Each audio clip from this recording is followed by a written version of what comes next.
Your business exists because you had the idea to start it. Everything begins in our minds. That's why your business results cannot outgrow your current level of thinking. Do you want to serve more clients, make more money, without working more or burning yourself out? Grow yourself first as a leader of your business, because that's who you are, a leader, even if you're the only person in your business right now. When you lead yourself first, the business results will always follow. My name is Maggie Perotin. I'm an international business and leadership coach, an expert in business mindset, strategy, and high performance. I created the Diamond Effect podcast to help you elevate your thinking, expand your perspective, and through it, grow your business without overwhelm. So let's get started.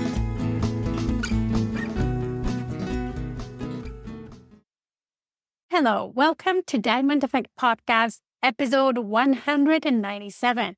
Today, I want to talk about self-development and growing yourself as a leader of your business. 3 areas that I think every business owner, every serious entrepreneur need to grow themselves in, and why it is important. And it's coming from the fact that I am a self-development geek.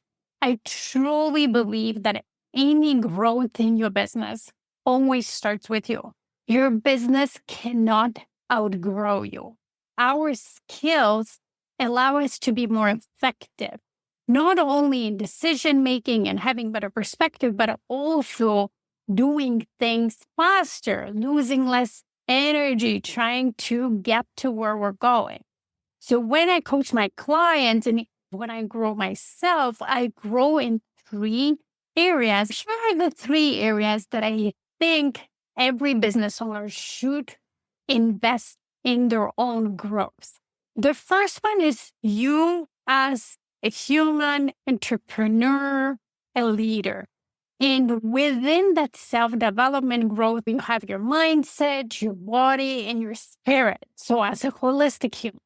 The second area is a business leader, a CEO. It takes a business person to grow a business. And therefore, business skills are real skills that we need to develop in order to keep scaling. The third area is you as a service provider in your respective industry. You want to know the latest methods, technologies, tools in your respective service industry so you can keep staying on top of the game, keep innovating for your clients and delivering them a lot of value. Today, I want to mostly expand on the first area, you growing yourself as an individual, and talk a little bit about the second area, business skills. And then in the third area, I will tell you how I grow myself as a coach to be a better and better coach for my clients so they can get better and faster results. So starting with your entrepreneurial mindset or your mindset as a leader, this is key. Everything starts here. Now, this topic is huge. There's been so many books that have been written about it, and I definitely can't cover it all in the 20-minute podcast episode.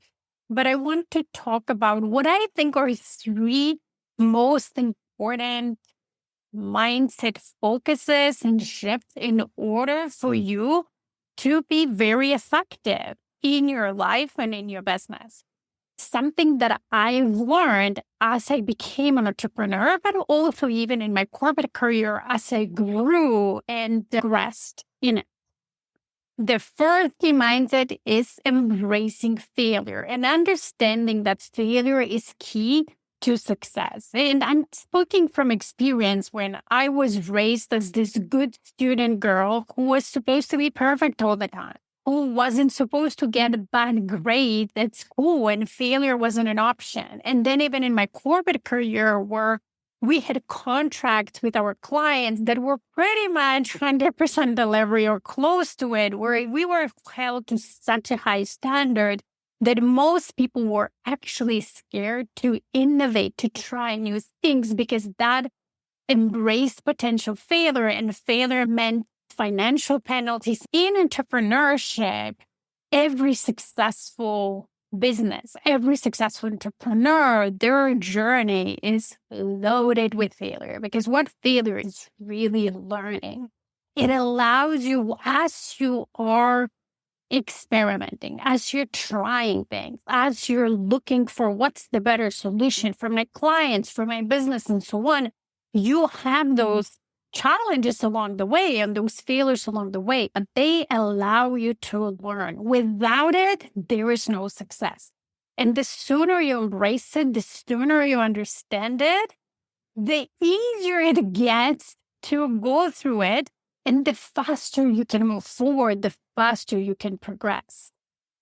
What it also does is builds your resilience to any obstacle, any challenge. When you get up, process it, learn from it, that's the motto of and keep going.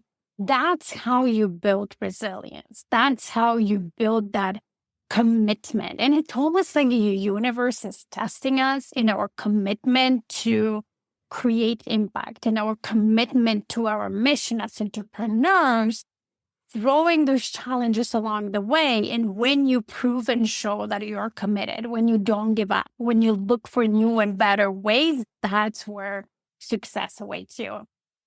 The second key mindset in entrepreneurship is making fast decisions. And by fast, I don't mean rushed, but I'm not spending months or weeks to trying to decide something, to prepare for something. Decisions lead to actions, and action leads to progress. The most successful business owners are just moving fast. If they have an idea and they want to test it, they get to it right away. Yes, they consider the idea from many different angles, but they don't get stuck in analysis paralysis. They don't let the fear of potential risk stop them. If they believe that decision is worth making, they will analyze risk, prepare for them, but then implement the decision when there is more pros to it than potential disadvantages. What I sometimes see in business owners is this inability to make fast decisions. They're spending weeks or months debating very slight changes in whatever they're working on that are irrelevant to the goals that they have or the progress that they could have done if they made decisions faster. The simplest example is logos or designs. Sometimes it takes people months to decide on the shade of green they want to pick, or the slightly different font or whatever that is. Those decisions should be made relatively quickly.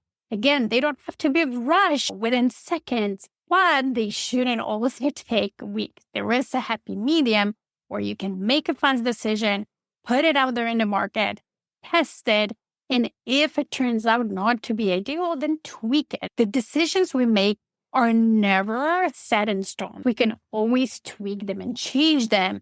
The action is what creates progress. And the most successful entrepreneurs take a lot of actions, move forward fast, because that's how they learn what is the exact strategy to win. Not by over-analyzing things and trying to decide or make the right decision ahead of time. The only way we know which decision was right is by actually implementing it and creating results with it. And the third part to the key mindset of successful entrepreneurs is focus and self-discipline. So now once you're making decisions, you need to have a self-discipline to implement them. Meaning if I decided I will do something, I follow through with it. That is the first thing that your brain uses to build your self-trust and to build your self-confidence. If you're making decisions that then you don't follow through, slowly, unintentionally, and subconsciously, you're building an identity of somebody who never achieves their goals because they don't follow through with the decision. Or identity of somebody who, okay, I decide, but I don't do it, therefore I don't get the results, so I'm not successful. The most successful people have an identity of a person is, if I decide, I honor my own word because my word is very important to me, I follow through with it. And then it also shows on the outside. If they're making commitments to other people, their word is like gold. They always follow through. We all have unexpected circumstances. But when you're in charge of your schedule, when you're in charge of your focus, those unexpected circumstances are very rare. So majority of time, you follow through with your commitment.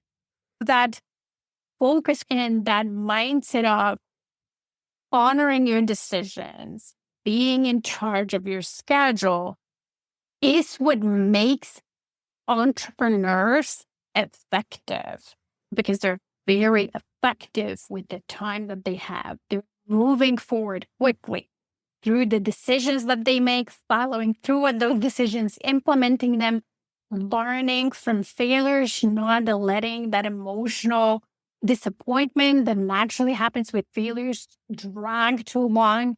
They come up strong and they keep going.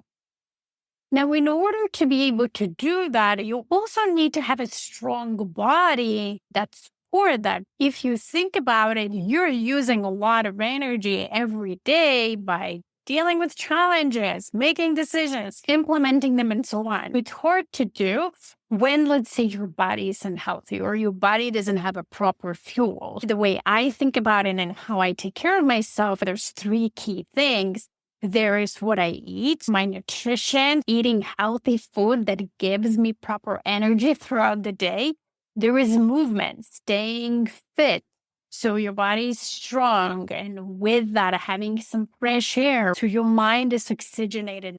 And the third part is rest. Not only rest occasionally on vacation, but also getting proper amount of sleep every day, getting proper breaks throughout the day, so you maintain the high levels of energy to be able to make many decisions, to be able to go through challenges and not get put down because of them. And the third component of the self-development is spiritual component. It takes a lot of faith and self-belief in entrepreneurship to succeed. When you're implementing those decisions, you don't have 100% guarantee that they will work out, or you don't know which ones will work out or which one don't. You're implementing them while trusting and believing that they will work out this way. And of course, while monitoring the progress and making adjustments. But without that hope and faith, it's very easy to lose motivation.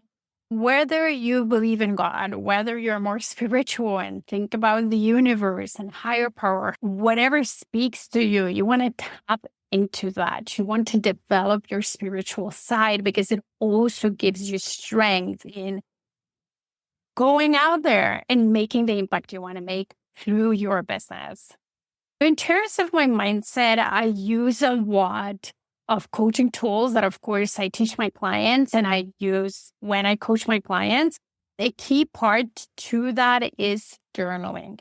There is different methods of journaling. I use different methods to different things. So part of my Dream Planner journal is building up my gratefulness practice and staying at the positive emotional level by practicing gratitude, or building up my self-confidence and showing myself that when I take action, there is progress that I create, and a lot of it is positive, even though my brain wants to focus on the one thing that didn't work that day, even though there were, for example, 10 that did.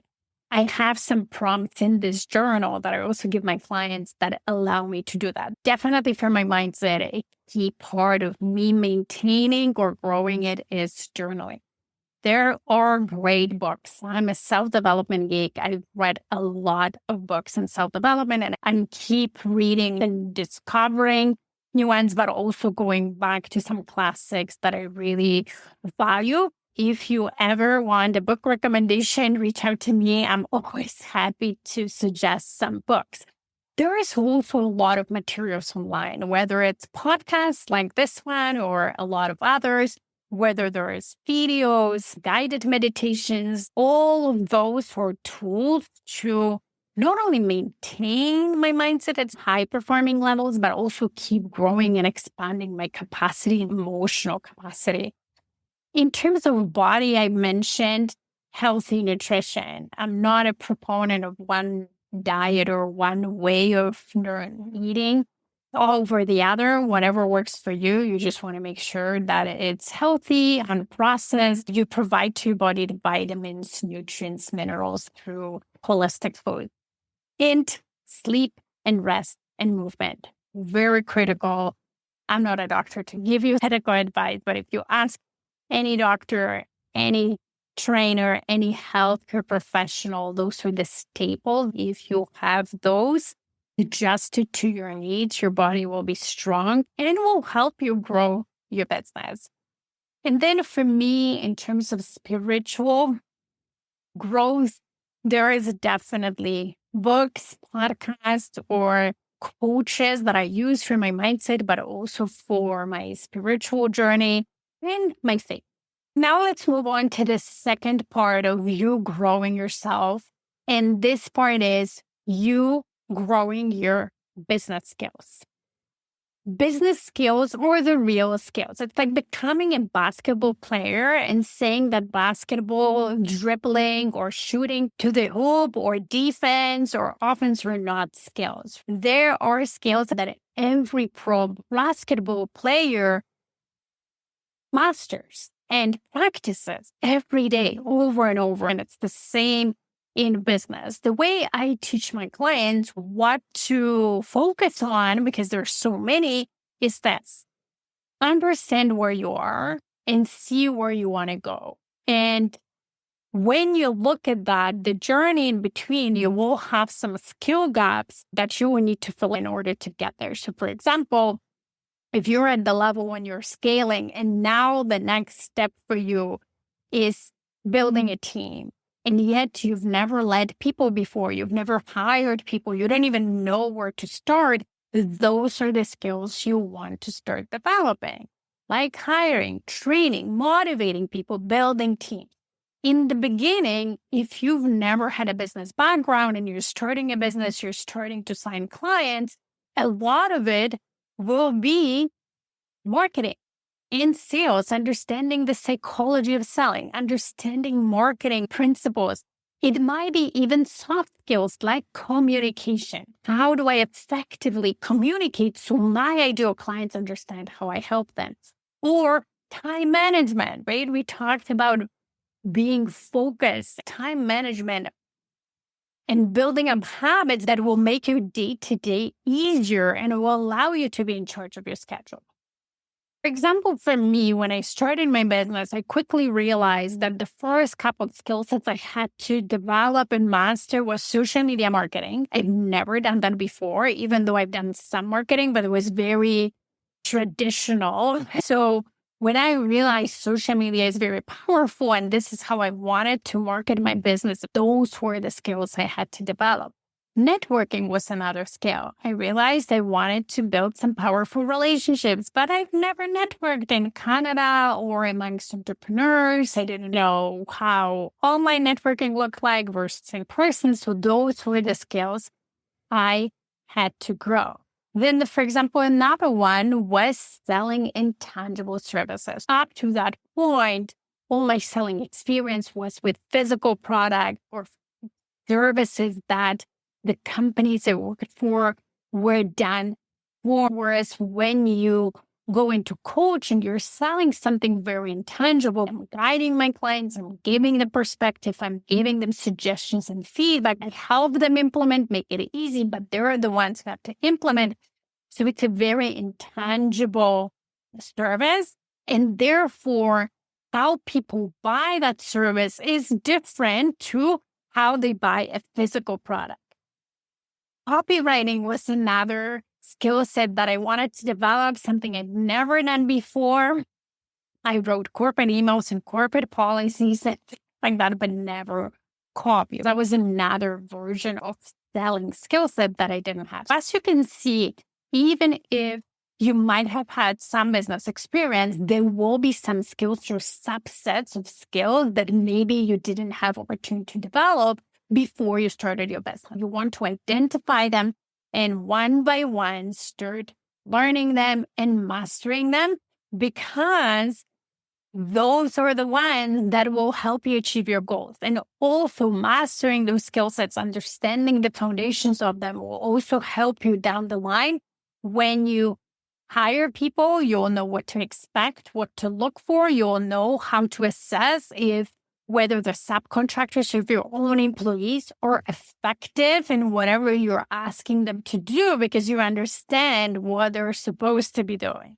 As opposed to hiring out something you completely don't understand, then it's hard to know if that person you hired out is doing a good job or not, because you have no reference, you have no understanding of what the results are supposed to look like or what the progress is supposed to look like.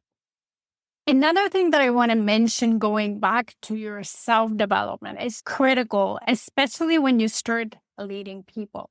For me as a leader, you always lead by example. Therefore, if you cannot, let's say, hold your own commitments, make decisions, and follow through with them, then how are you going to expect others to do it, right? So when you have employees, they will have to make decisions and then follow through with their decisions or even commitments that they make for you. You cannot expect people to do that if you cannot do it on your own. And hiring and leading people, it takes a great leader. It's somebody who is able to trust themselves to do things, and then they're able to extend that trust to other people to do the right thing, to do things properly. It takes a secure and confident person to hire people better than them in certain areas. So then those people can take, let's say, marketing or innovation or service delivery to the new levels. But if you're not secure and self-confident, you will never feel comfortable hiring people who are better than you. Then you will always hire people who have a lower skill set than yourself, and that's hard to grow your business. It's hard to scale your business when you don't hire people who are better than you in certain areas and complement you really well. So the more self-aware you are, emotionally intelligent you are, the more confident you are, the better people you attract, the better people you will hire, the faster your business will grow. So as you can see, in terms of personal development, business skills, a lot of it is very intertwined. It's very hard to have clear messaging in your marketing if you cannot communicate clearly. It's very hard to be a great people leader if you cannot lead yourself and lead by example first. That's why when I coach my clients, I coach you on both. We do a lot of personal and self-development while we're also building some solid business skills. The last thing I want to touch on here is then growing yourself as a service provider in your respective industries. For example, if you're a massage therapist, you want to learn about new science around massage therapy, maybe new technology, new tools, new techniques, and so on. Same if you're a hairstylist or interior designer, as a coach is the same.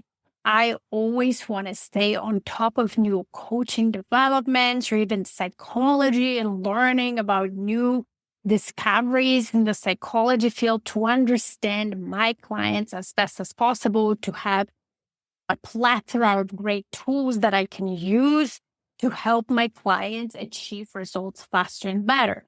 How do I do it? Through books and reading different studies and books on psychology, coaching, going and educating myself, elevating my skills through coaching masterminds, coaching conferences, things like that, learning from other professionals who know more about the subject or know more about the specific tool and method that I want to learn. It's same for you, going to different conferences, trade shows, reading literature in your respective industry allows you to stay innovative, allows you to stay a top expert in your field, which then creates more value to your clients. And this is one of the ways how you stand out as well. If you're looking to scale and grow your business, you need to start with you as a leader of yourself and you as a business owner with business skills. Even if you are good at certain things, there is always a higher level, a master level that you will need to achieve in order to get your business to the next level. I'm always happy to help with the first and second area we covered today. All you need to do is visit my website, stairwaytoleadership.com, and book a free consultation with me from there. Have a fantastic week and talk to you next week. Bye. Thank you for listening today. If this podcast resonated with you, please come back. Also, you can leave a review on whatever platform you're listening. And if you have a suggestion, question, or a topic you would like me to talk about, let's get in touch via email. Email me at maggie@stairwaytoleadership.com. See you in the next episode.